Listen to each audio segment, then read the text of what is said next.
बेटे को घर से निकाला। बेटे ने पापा की बात मानी नहीं थी। पापा बार बार कहते थे कुछ काम काज कर ले, लेकिन बेटा मानता नहीं था। दोस्तों के साथ घूमता था, कॉलेज जाता था। एक लड़की से प्यार हुआ, मोहब्बत हुई, इश्क लड़ाया उस लड़की के साथ और उसने कह दिया कि पापा मैं इस लड़की से ही मोहब्बत करता हूँ, उससे ही शादी करूंगा। पापा ने कहा तू कुछ कमाता नहीं है, कुछ करता नहीं है, कैसे शादी करेगा? तो भी बेटा माना नहीं और उसने शादी कर ली। शादी करके ही आपको पता है सास बहू के झगड़े हर किसी के घर में होते हैं। तो बार बार मम्मी पापा से कहती है कि तुम्हारी बहू मुझे पसंद नहीं है, कुछ काम काज नहीं करती, सारे घर के काम मुझे करने पड़ते हैं।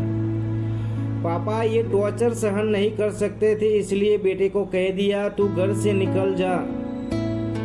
पापा बार बार कहते थे उसकी पत्नी को मैं बेटे को कहूँगा, लेकिन वो कहते नहीं थे क्योंकि मेरा खुद का बेटा था, मैं कैसे कहूँ। लेकिन एक दिन ऐसा आया कि पत्नी भी भड़क गई पति पे कि तुम्हारी माँ ऐसा करती है, वैसा करती है, मुझे सारा काम कराती है। बहुत बड़ा झगड़ा हो गया और बेटे को घर से निकलना पड़ा। बेटे को घर से निकलना पड़ा। बेटा सोचता था मैं कुछ काम काज नहीं करता, कहाँ जाऊंगा, कहाँ रहूंगा।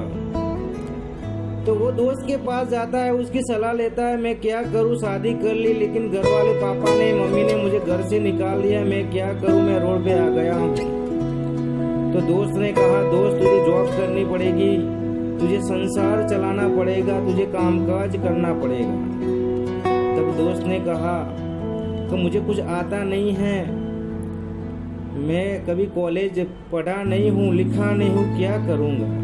वो सड़क पर बह जाता है, ऐसी हालत हो जाती है, वो भिखारी जैसी हालत हो जाती है। तो दोस्तों इस कहानी में यही बताना चाहता हूँ कि जब तक आप कुछ करते नहीं हो, जॉब नहीं करते, कोई बिजनेस नहीं करते, जिम्मेदारी बढ़ जाती है दोस्तों। तो ये कहानी अपने दोस्तों में शेयर करो। मैं